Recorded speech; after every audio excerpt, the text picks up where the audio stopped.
But this third option, this actually came from our builders division. So we have this service called temporary buydown, right? Where we can take a loan structure. So if we're at 6.5, we can take a sum of money, hold it back in escrow, and structure a loan payment where for the first year, and let's just do the 2-for-1 because that's easy. For the first year, we could actually have the buyer pay at a rate of 4.5%.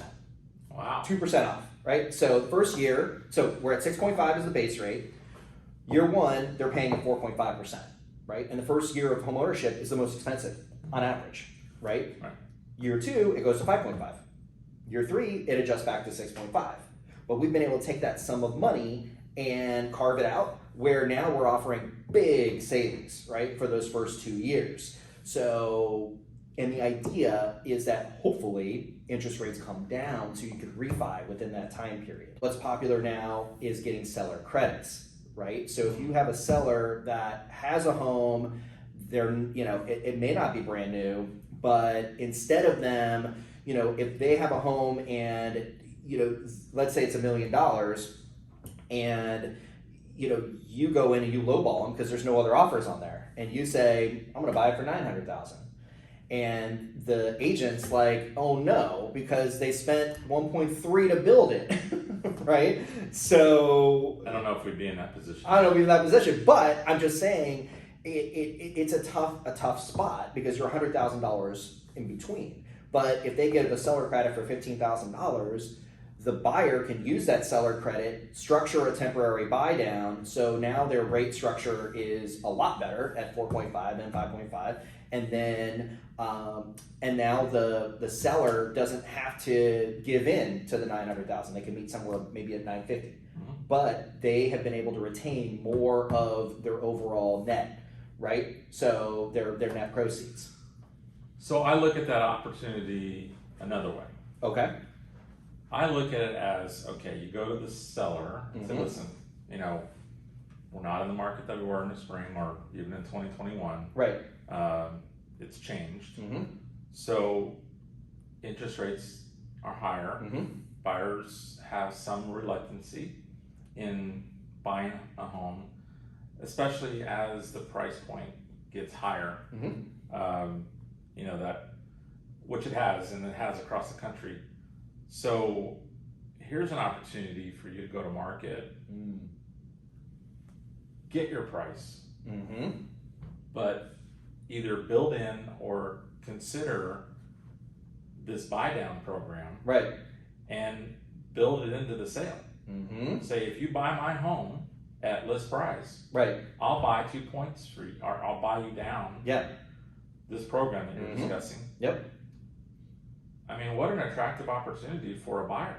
Yeah. So, and that's what builders do, right? So they advertise that they offer these types of programs. We're just now, as our company, we're now offering it for new construction, but also existing homes. Oh, okay. So, because we want to combat that reluctance of people locking in at a higher rate with nothing to do, that they can't do anything about it, right? So we offer that as a service. And it doesn't have to be 2-1. We have a 1, for just 1 year, right? So the first year is 5.5, and then it goes to 6.5. We also have a 1.5 and a 0.5, right? So there's ways to structure it. And I got a whole calculator. But I like your idea of being proactive where the seller just already has this ready to go. Because that's going to stand out than the other homes in the market. Absolutely. Right? Even if, apples to apples. But you're offering the ability for the home buyer to get a 4.5% interest rate. It's short term, right, but wow. Yeah. I mean, you definitely stand out. Now the agent needs to market that, right? They have to announce that. They have to make the market aware that that's available on this particular home so that they do stand out. Right. So it depends on, the agent and how they get the word out in that regards. But that's a game changer for the situation that we see some properties in where maybe they aren't as updated as people, because buyers, as you said, inventory is quadrupled, if you want to say that. Yeah. I say it's coming back to more of a normal number. Right. I spin it a bit differently. Yeah. Because I don't want to scare anybody. Right. They hear that and they fly off the handle. Right. So we're going back to the more normal inventory. Yeah. But, so with the buyers having more options, they gravitate towards homes that are move-in ready, that have been updated, that have new windows, that have new air conditioning systems, right? So if you are a seller and you're like, wow, I don't know that I want to invest my savings into that to get my home comparable to those other properties, or my competition has all this, right? Because it could be quite expensive to do all that. Yeah. This is a way for you to stand out. Say, listen, I know that guy's got all that stuff, but guess what I've got? So I think that's a way for home sellers to compete and make their home stand out versus the other competition in the market. Yeah, and I think it's also, you can employ it on both sides. So if you're a South Lake seller, you can say, I'm offering this as a 2-for-1 temporary buy down, and send in your offers, and I'll tell you what this is going to give you, right? When you apply with me, right? So me, we can show you what that looks like, and then on the buy side, you can employ it against the seller, right? So you could then say, okay, so we're going to make this offer, but I want a seller credit.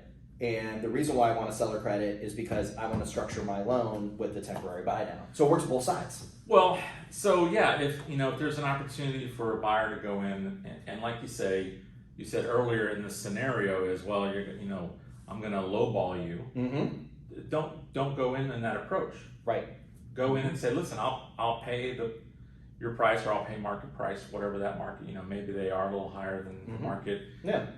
But in your offer, make it saying that are requesting the seller credit to help sponsor that buy down, or that 2-1 right that we talked about. Yeah. And so there's, as I say, a couple ways to approach this, and either proactively from the seller's perspective and offer that, or from the buyer's perspective is, hey, I'm going to give you what you want, or close to what you want, but I also am asking for this in return. Yeah, and there's also ways that we can really break it down in terms of, okay, so that's great, you give me relief for 2 years, but do we really know what's going to happen with interest rates? No, we don't know what's going to happen with interest rates. What we do know is that we have the regular updates, right? So when the Fed talks today, we're going to have an update, right? So if we went off of June's forecast, we would think that inflation would come down, because we thought all the things the Fed has done would have brought down the numbers on inflation. Well,